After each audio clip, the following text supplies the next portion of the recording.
네, 안녕하세요. 이동진입니다. 아, 지난 영상에서 제가 넷플릭스의 지난 몇 달간 제가 보았던 TV 시리즈에 대해서 말씀을 드렸었죠.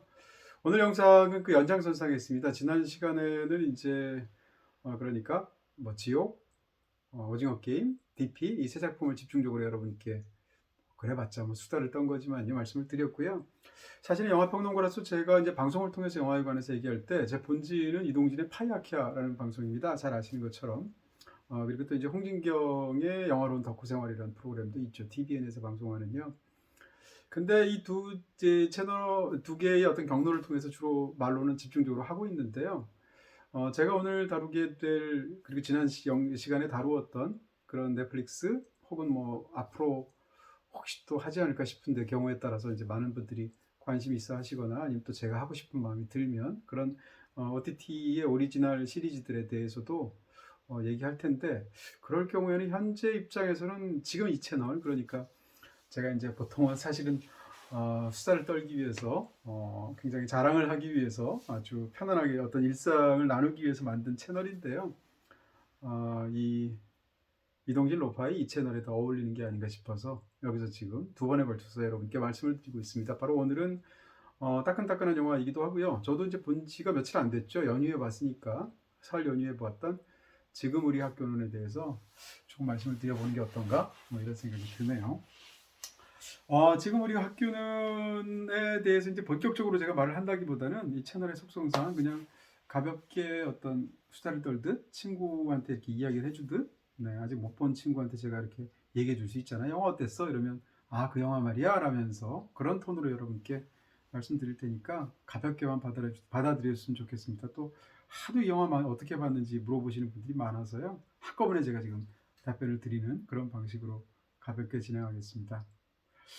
지금 우리 학교는을 보면서 어떤 장르 영화적인 어떤 속성에 관해 대해서 가장 먼저 생각을 하게 됐습니다. 그러니까 지금 우리 학교는 당연히도 좀비 영화이고 좀비 영화는 장르 중에서도 굉장히 어떤 그 장르적인 속성이 아주 강한 그런 장르라고 할 수 있습니다. 똑같은 장르라고 할지라도 뭐 예를 들어서 멜로 드라마라든지 아니면 뭐 액션이라든지 이런 것들은 굉장히 폭이 넓고 또 구사할 수 있는 그 영역들이 많죠. 반면에 좀비 영화라는 것은 뭐 일종의 호러라는 장르의 하위 장르라고 말할 수 있을 것 같은데요. 좀비 영화라든지 아니면 무슨 뮤지컬이라든지 이런 그 장르들은 장르의 장르적인 속성이 다른 장르보다도 훨씬 더 강하죠. 그래서 그 장르 안에서의 관습이라든지 장르 안에서의 어떤 역사 같은 것이 사실은 큰 힘이 될 수도 있고 거대한 부담이나 장벽으로 다가올 수 있습니다. 그런 부분에서 이제 장르적으로도 굉장히 독특한 어떤 위치에 놓여 있는 게 좀비 영화 장르다 이런 말씀을 일단 드릴 수가 있고요. 좀비 영화로서 이 영화의 가장 큰 특징은 저는 공간이라고 봅니다. 공간을 이제 고등학교 교실이 있는 고등학교 학생들이 다니는 학교로 이제 주 메인 무대를 설정했기 때문에 이 영화에 굉장히 많은 특성들이 생기게 되죠. 어떻게 본다면 이 영화의 공간적인 특성이 이 영화의 인물들까지도 지배한 그런 케이스라고 볼 수 있고요. 그게 어떻게 보면 물론 원작 웹툰이 있겠습니다만 이 영화 기획의 핵심적인 부분이 아닐까라는 생각을 하게 되는 거죠. 사실 이제 좀비 영화처럼 장르적인 속성이 굉장히 특별히 강한 그런 장르에서는 조금만 설정을 바꾸어도 그 바꾼 설정, 뒤틀린 설정 때문에 영화가 더 흥미롭게 보이는 측면들이 있습니다.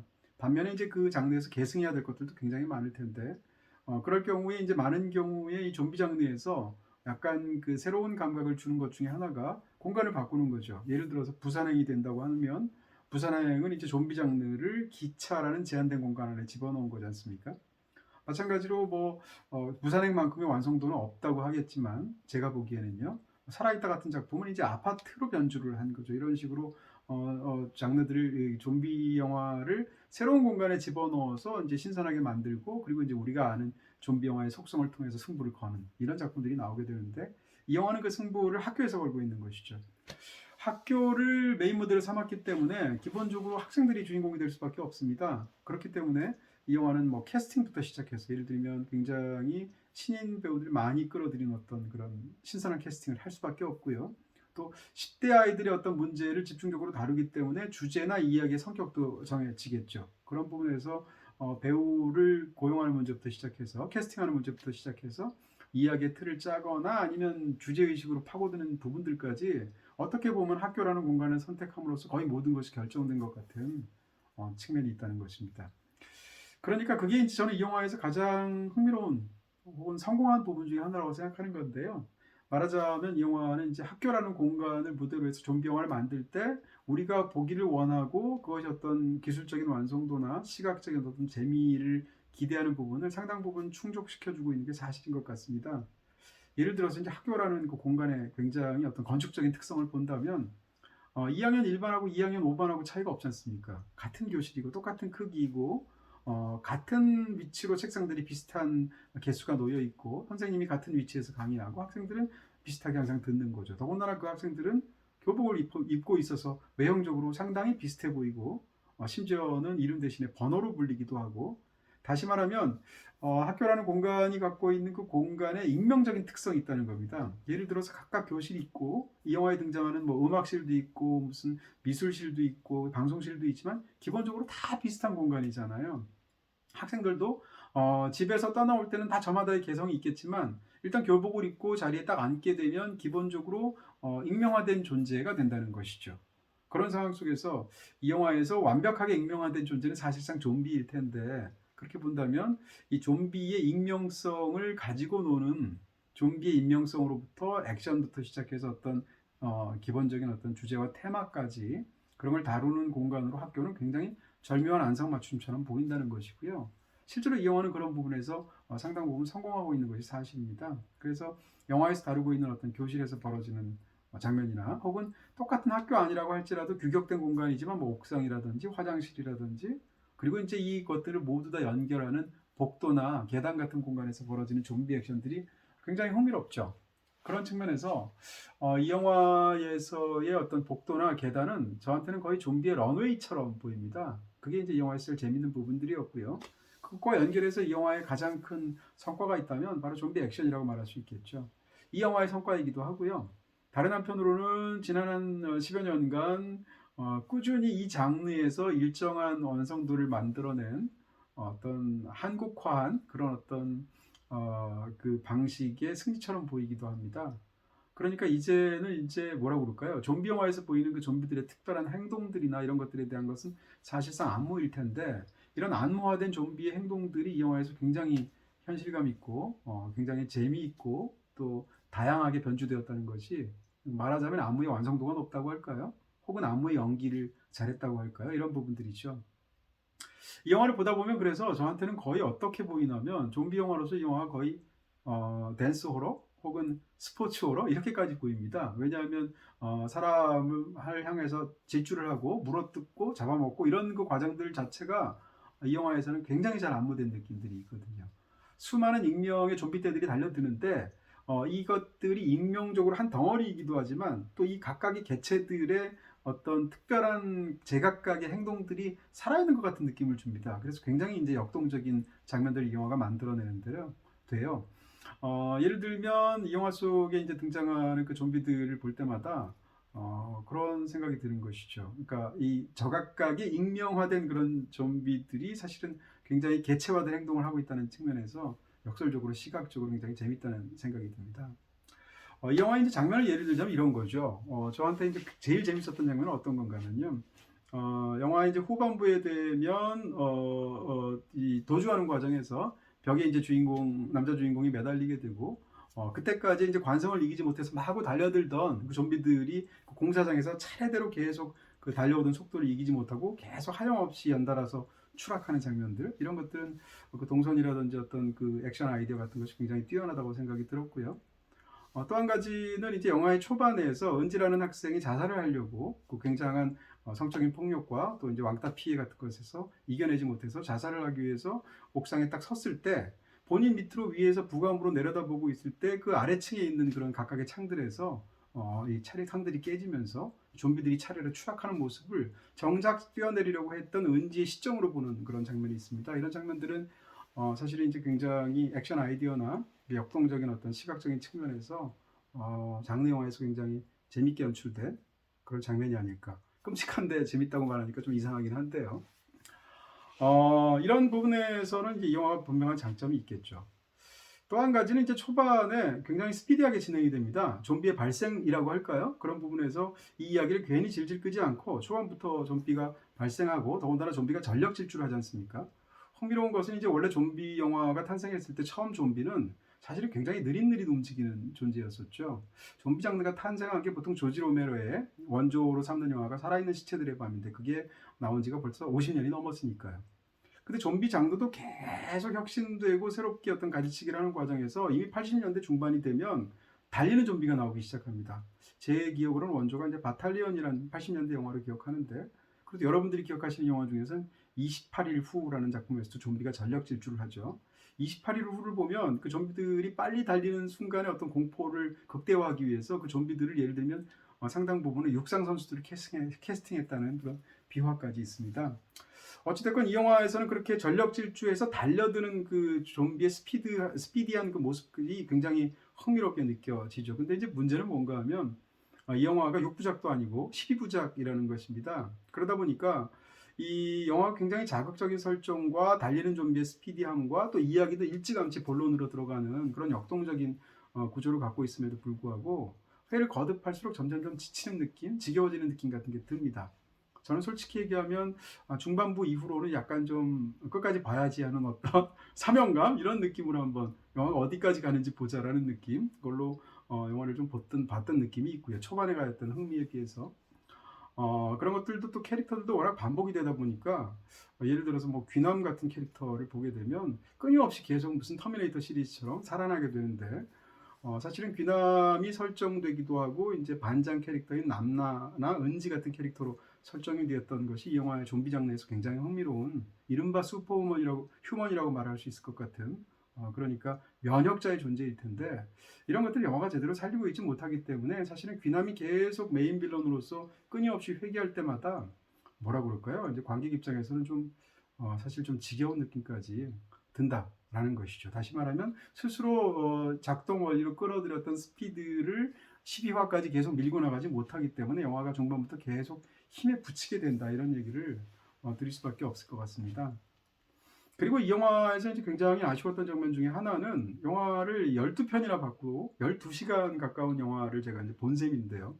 다 보고 나서 영화에 등장하는 캐릭터 중에 인상적으로 남는 캐릭터가 거의 없다, 이런 말씀을 또 드릴 수가 있을 것 같습니다.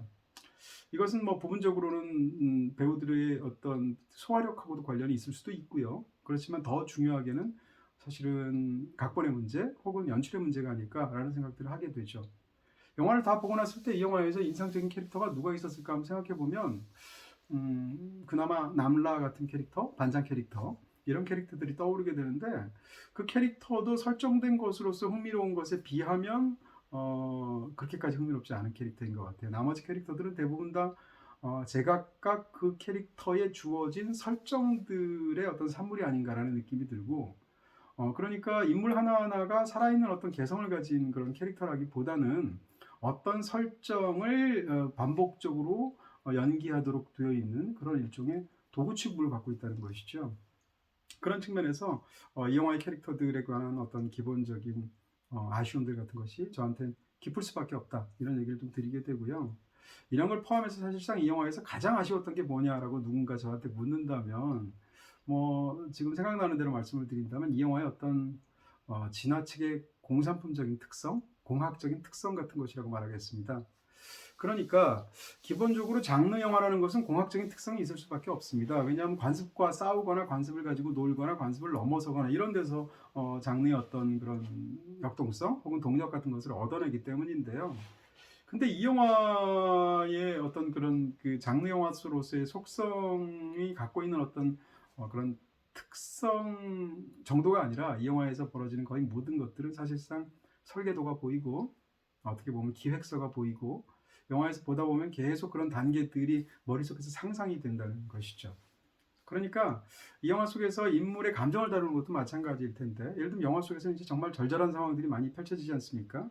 이 와중에도 꾸준히 10대 아이들은 서로 각 커플마다 사랑을 매칭을 하고요. 그 다음에 무엇보다도 결정적인 순간에 거룩하게 자기를 희생하는 인물들이 있고, 그 순간마다 영화는 굉장히 감정적으로 그 장면이 얼마나 중요한지를 강조합니다. 그럼에도 불구하고 이 모든 장면들을 보면 이런 감정들을 굉장히 기계적이고 공학적으로 배치를 했기 때문에 그 감정들을 보면서 우리가 영화에 제대로 젖어서 슬퍼하거나 혹은 굉장히 어떤 그런 복합적인 감정을 느끼지 못하고 그냥 그 단계에서 이 감정이 심어졌구나라는 것만 느끼게 된다는 것이죠. 대표적으로 주인공의 아버지와 관련된 어떤 그런 장면이 대표적일 텐데요.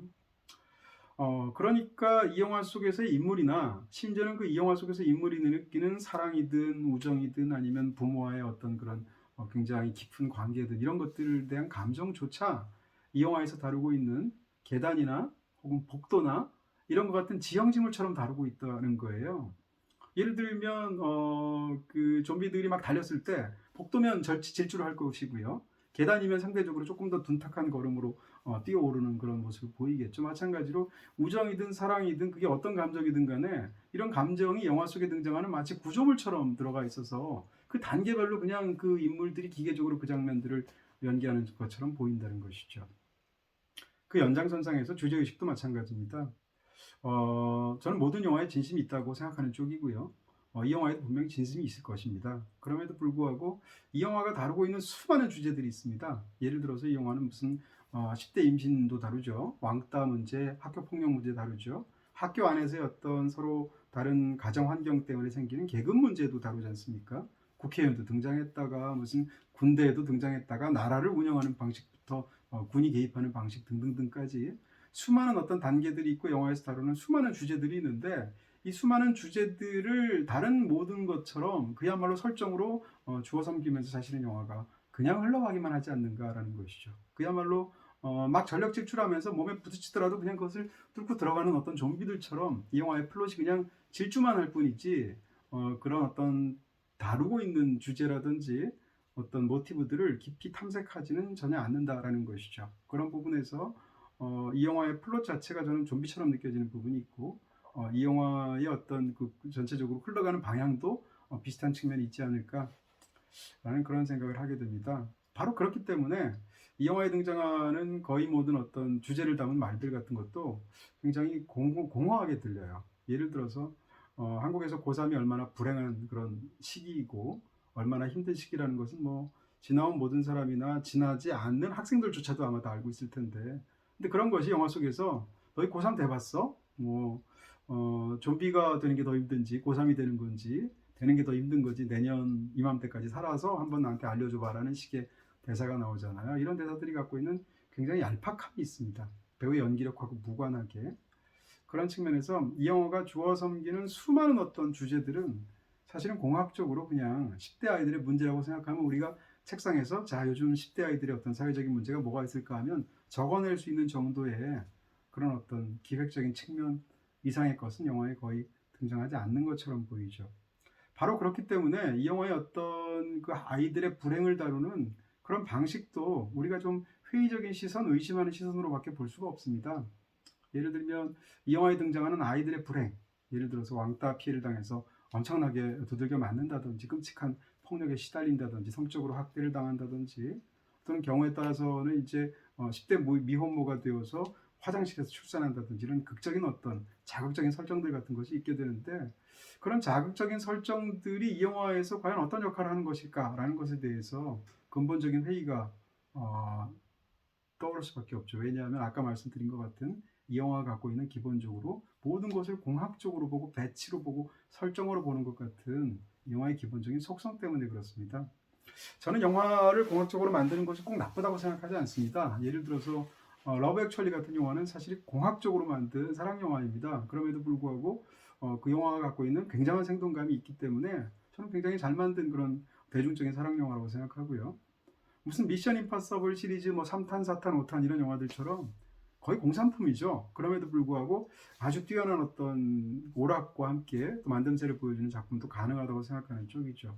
근데 문제는 이 영화의 공학은 굉장히 기계적이면서도 딱딱하면서도 1차원적인 부분이 있다는 것이고요. 그게 우리가 이 영화에 대해서 특히 이제 저 같은 사람이 실망하는 그런 포인트가 아니겠는가라는 부분이죠. 단적인 예로 이렇게 얘기할 수 있습니다. 이 영화에 등장하는 예를 들어서 거기서 며칠을 지내게 되면 학교에서 아이들이 해결해야 되는 여러 가지 문제가 있습니다. 대표적으로는 음식 문제가 해결해야겠죠. 물 이런 것도 해결해야 되겠죠. 그 다음에 화장실 문제도 해결을 해야 되지 않습니까? 근데 이 영화에서는 화장실 문제를 어떻게 해결하는지는 다릅니다. 그래서 유머로 다루기도 하고 뭐 굉장히 흥미로운 상황으로 다루기도 하고. 근데 이 영화는 음식 문제는 대사로는 살짝 거론하지만 제대로 다루지 않습니다. 그럼 저는 이제 이런 의문을 갖는 거예요. 왜 이 영화는 그런 어떤 극한적인 상황 속에서 갇힌 아이들의 사투를 그릴 때 좀비적인 부분을 일단 빼고 차치하고 얘기한다 할지라도 왜 음식 문제는 다루지 않는데 왜 화장실 문제는 다룰까? 그것은 음식 문제를 다루는 것보다 화장실 문제를 다루는 게 훨씬 더 자극적이기 때문에 택한 선택이 아니었을까라고 생각하게 되는 것이죠. 굉장히 어떤 작은 예일 텐데 이 작은 예가 사실은 이 영화가 선자리를 저는 보여준다고 생각하는 것입니다. 그런 측면에서 이 영화에 등장하는 어떤 그 모든 감정이나 이 영화가 비판하고 싶어하는 사회 비판적인 어떤 그런 메시지나 이런 것들이 갖고 있는 토대가 워낙 허약한데다가 그것 자체가 말씀드린 것 같은 그런 굉장히 마음을 실은 어떤 그런 묘사라기보다는 그냥 흘러가는 상황에서 그런 것들을 넣어야 이 영화가 재밌게 될 수 있고 또 뭔가 깊은 메시지를 품고 있는 척 영화가 보여줄 수 있다라는 어떤 그런 생각 때문에 넣은 것이 아닌가라는 느낌을 갖게 된다는 것이죠. 자, 어쨌건 뭐 영화가 저는 전혀 재미없다고 생각하지는 않습니다. 기본 재미가 있었다고 생각하고요. 또 흥미로운 부분도 있고 분명히 높은 성취를 보여주었던 특히 좀비들의 시각적인 측면에서 그런 부분이 있었다고 생각하고요. 그럼에도 불구하고 영화는 영화가 갖고 있었던 동력이나 내공에 비해서는 지나치게 길게 느껴졌고 마치 800m가 주 전공인 그런 달리기 중거리 선수가 5000m를 달린 것 같은 느낌도 있고요. 그 과정에서 지나치게 많은 기획과 설계의 산물로만 이야기들이 진행된 것이 아닌가라는 그런 아쉬움을 가지게 됩니다. 물론 재밌게 보신 분들도 많을 거고요. 그렇지만 누가 제 친구한테 이 영화 어떻게 봤어라고 말하면 지금처럼 말할 것 같아요. 그런 정도로만 가볍게 받아들였으면 좋을 것 같고요. 자, TV 시리즈를 한 편을 보면 읽기만 10시간씩 걸리기 때문에 또는 이제 저도 항상 봐야 되는 직업적으로 봐야 되는 수많은 장편 극영화가 있기 때문에 이렇게 자주 앞으로는 말을 못할 것 같습니다. 그럼에도 불구하고 그때그때 제가 보고 싶어하는 영화들이 있고 또 그 영화들을 실제로 보고 나서 여러분께 말하고 싶은 욕망이 들면 지금처럼 자연스럽게 이 채널을 통해서 말할 수 있지 않을까? 그게 언제가 될지는 저도 모르겠지만은요.